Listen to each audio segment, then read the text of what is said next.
నువ్వు ఇష్టానుసారంగా మాట్లాడుకుంటా 5,000 మంది ఉసురుతారు, నీకు తగులుతుంది. 5,000 మంది కాదు, ఆదోన్లోన ఎవరెవరైతే ఎంతమంది నీవు ఏదేదైతే చేసుకోగలుగుతా ఉన్నావో వాళ్ళందరూ ఉసురు నీకు తగులుతుంది. ఉందా లేదు, హాఫ్ నాలెడ్జ్ వెనక్కి మళ్ళా ఏదైనా తెలిసి నోని చెప్పొచ్చు, తెలియకుండా చెప్పొచ్చు.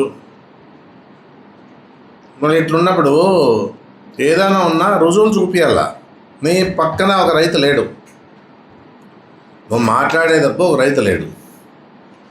రైతులు ఏదైనా కంప్లైంట్ ఇచ్చినారా? గత 3 ఏళ్ళుగా ఏదీ లేదు. అంటే ఆ రోజు అవినీతి జరిగినప్పుడు కూడా ఏదైనా రైతుల ద్వారా మేము తీసుకుంటే ఆ రోజు ఈనాడు పేపర్ ఉంది, ఆనాడు జ్యోతి పేపర్ ఉంది, ప్రతిపక్షాలు ఉన్నాయి, మీడియా ఉంది.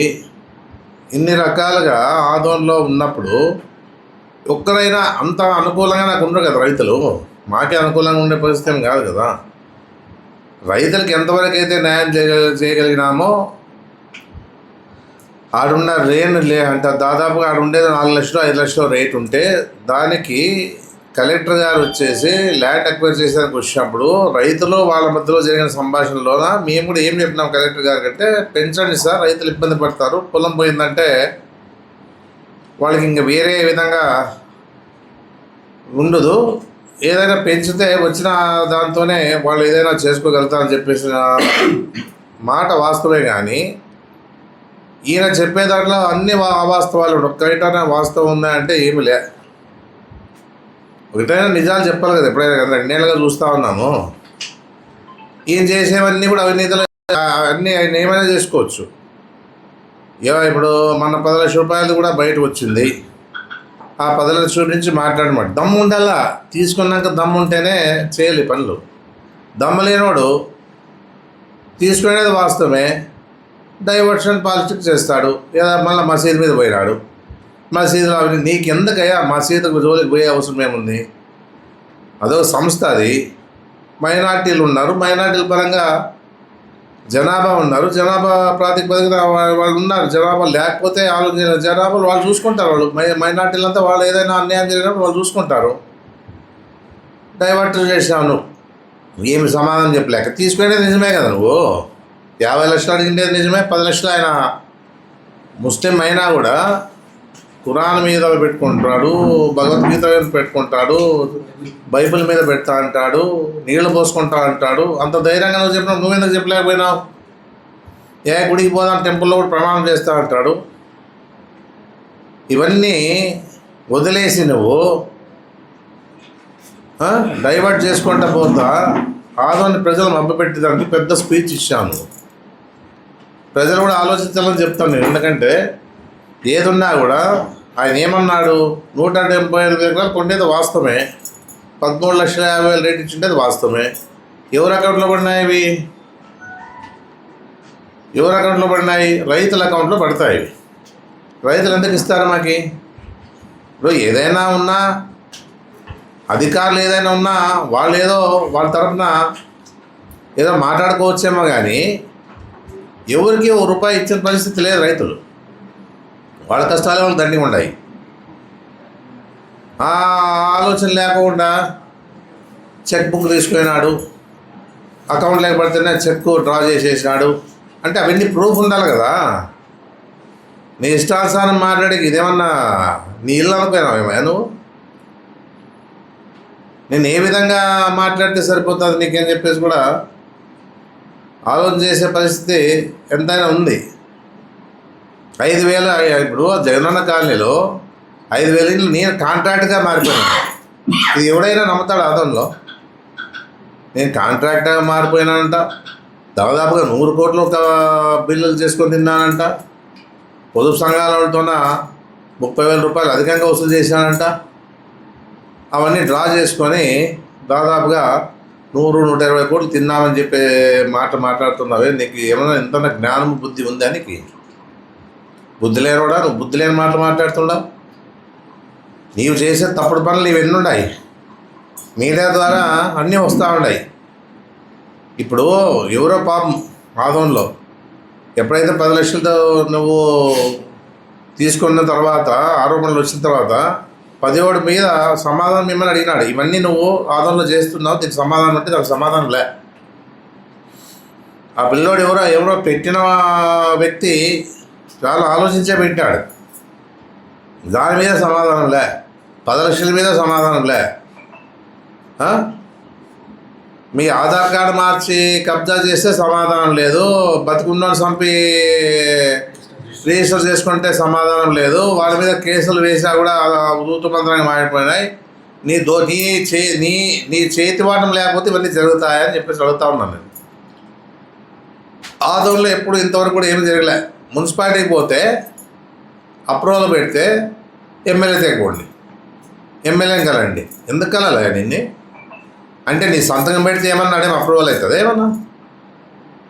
నువ్వు దోపిడీదారి నువ్వయి మా మీద మాట్లాడతావు. నువ్వు నీ అవినీతి నీకు ఇప్పుడు ఉంది, అధికారం ఉందని మాట్లాడుతున్నావు. అధికారం ఉన్నంత వరకే నీది, నువ్వు చలామణి అవుతున్నావు. అధికారం తర్వాత నేను కూడా నేనేం చేయగలుగుతాను. రెడ్డి కుటుంబం, నీ కుటుంబం చూసుకోవయా. నా కుటుంబాన్ని అందరూ చూశారు, నీ కుటుంబాన్ని ఎవరైనా చూసారా? ఈరోజు నిన్న చూశాను, బాడిగిల్ల కావాలి ఎమ్మెల్యేకి అది. అంటే ఇది కూడా నీకు ఏదో చేసుకోవాలి, అవి చేసుకోవాలని చెప్పేసి ఏమి నీకు ఎట్లా అనేది బాడిగిళ్ళు ఉన్నాయంటే దానికి కూడా ఒక సృష్టిస్తావు దాన్ని. నువ్వు అంత మేధావు నువ్వు ఈరోజు నీవు ఏ విధంగా ఎట్లా ట్విస్ట్ చేయాలో చూసుకునే ప్రయత్నం చేస్తున్నావు. ఆదోంచడం అంత దిక్కువడం కాదు. నువ్వు అనుకుంటున్నావు ఆదోళనలు అమాయకులు అని అనుకుంటున్నావు. నువ్వు అంత అమాయకులు కాదు. ఏమి నువ్వు నీకు బాడిగలు అవసరంలే. రవికిరణ్ అబద్ధం ఆశ్రయించడం దాడే ఉండవు. నువ్వు దోపిడీదారిని పోయి అదేదో హాస్పిటల్ ఓపెన్ చేస్తేనే పోయి ఓపెన్ చేసినావు. నువ్వు దోపిడీదారుడు. ఆధార్ కార్డు మార్చి దాన్ని వాళ్ళ అమ్మ పేరు మీద చేసి అంత దోపిడీ చేసిన వాళ్ళ ఇంటికి పోయి నువ్వు హాస్పిటల్ ఓపెన్ చేసినావంటే ఎంత గడడాలి. అంటే ఎంత మీకు అనుబంధం ఎట్లుండాలి? మీ అనుబంధం ఎట్లుంది నేను అడిగేది. మీ అనుబంధం గురించి చెప్పరాదు నేను.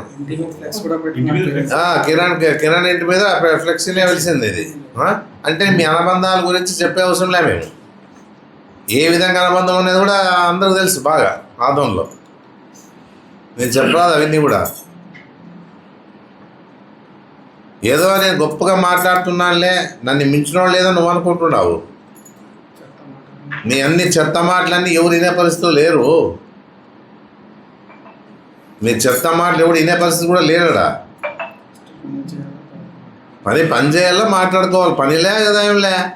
24 గంటలు లెఫ్ట్ అండ్ రైట్ రోడ్లో లెఫ్ట్ రైట్ అదే మిలిటరీ సిస్టమ్ పెట్టినావు నువ్వు.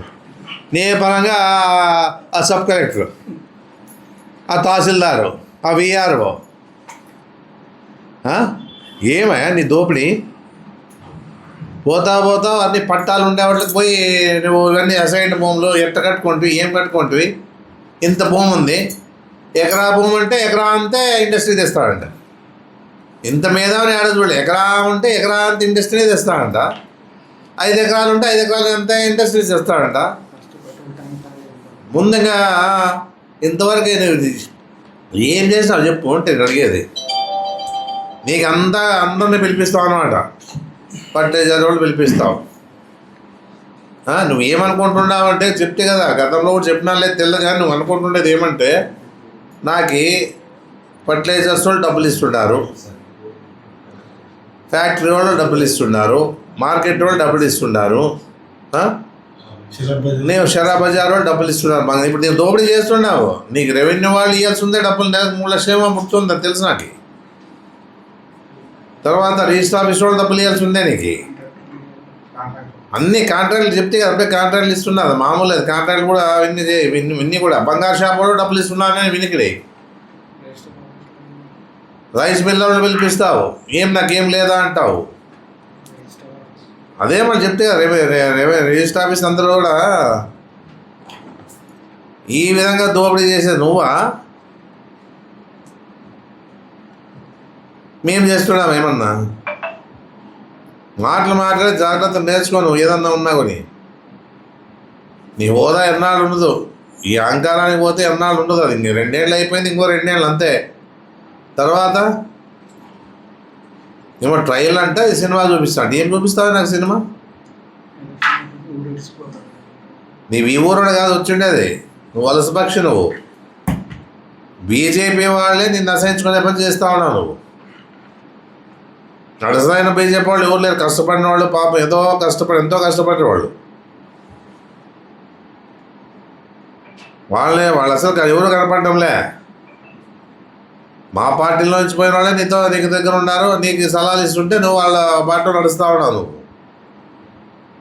ఏమి అంగన్వాడీతో ఎంత దోపిడీ చేసినావు? ఆయా కానీ వర్కర్ కానీ వస్తే ఎంత ఇవ్వాలి నీకు? దాంట్లో రాసినాడు కదా వాడు ఎవరు 17 ఐటమ్స్ పెట్టినాడు. అన్ని దానికి సమాధానమే లే. నువ్వు నీకు ఆ ధైర్యమే చెప్పుకునే కూడా ఇన్ని తింటుండవు అంటే మౌనం అంగీకారం అని. నువ్వు తింటుండవు అని లెక్క. ఏమి సమాధానం చెప్పంటే నువ్వు తింటుంటావు గ్యారెంటీ. కానీ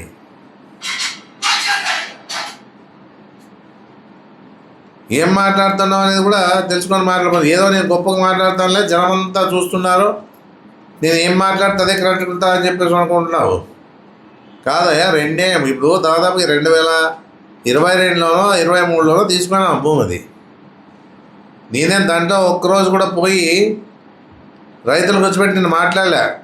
రైతులకి పరంగా కూర్చోబెట్టి నేను కానీ కలెక్టర్ గారికి చెప్పినాం, ఏదన్నా ఉన్నారు సార్ వాళ్ళకి రైతులకి న్యాయం చేయండి అని చెప్పేసినాం. అంతవరకే మా బాధ్యత. అంతేగాని అదేదో నీవున్నట్లుగా ఊహించుకొని ఏదో జరిగిపోతా ఉంది కానీ నీకు ఎందుకంటే అంత సంపాదించాలని ఆలోచన. నువ్వు ఇప్పుడు 100 కోట్లు దాటిపోయినాడు అనేది ఆలోచనట్లుంది నీకు. అదో 120 కోట్లు అంటావు, దాంట్లో 22 కోట్లే వచ్చిండేది. 21 కోట్ల 80 లక్షలే వచ్చిండేది రైతులకి. అది 178 ఎకరాలు. దాంట్లో ఒక పైసా కూడా అధికారులు కూడా రాలే, ఏం కూడా ఇలే. మామూలుగా ఏదైనా ఉన్నా వాళ్ళ పరంగా ఏదో ఉంటుంది, కొంచెం ఉంటే ఉంటుందేమో. మళ్ళీ అది ఏది కూడా అవినీతి అనేది జరగలేడ. వాళ్ళ అకౌంట్లో పడితే వాళ్ళ అకౌంట్లో ఇచ్చినారు, అకౌంట్లో చెక్ పడతారు అంతే. వాళ్ళు వచ్చి మాకు ఇచ్చిందేమలే. ఎవరు కూడా ఎంతవరకు వాళ్ళు బ్రో ఇన్ని పార్టీలు ఉన్నప్పుడు అబద్ధే బయటకు వచ్చేస్తాను. నువ్వు ఎమ్మెల్యే తీసుకున్నానంట, ఎమ్మెల్యేకి ఇచ్చినానంట రైతులని. ఏమంత కరం పట్టింది అనుకుంటున్నావు? మాకు ఎమ్మెల్యే అనుచరులు అంట,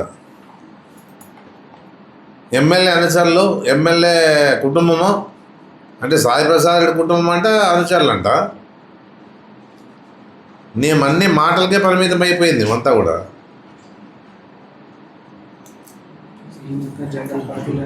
మేమేం పోయి లారీలు నిలబెట్టలేదబ్బా. మీలక మా పార్టీ నాయకులు ఎవరు కూడా జెండాలు పాతీలే, బతుకున్న చంపి ఏం చేయలే, ఆధార్ మార్పింగ్ చేయలే. మనము ఎన్ని రకాలుగా మనం ఎప్పుడు కూడా ఆదాయంలోన చేసింది మా పార్టీ వాళ్ళు కానీ మేము కానీ లేదు. అదే మళ్ళా ఇన్ని రకాలుగా దోపిడీ చేస్తున్నావు. ఇంకా మైనార్టీలను వదలడంలే. ఏడైతే పోతే నీకు మున్సిపాలిటీ పర్మిషన్ ఇచ్చేదానికి నీ పర్మిషన్ ఏమయ్యా నీది? ఇంత అధ్వానంగా నువ్వు నీ బతికేదానికిన్నా ఇంత అధ్వానమా నీ బతుకు? ఏదున్నా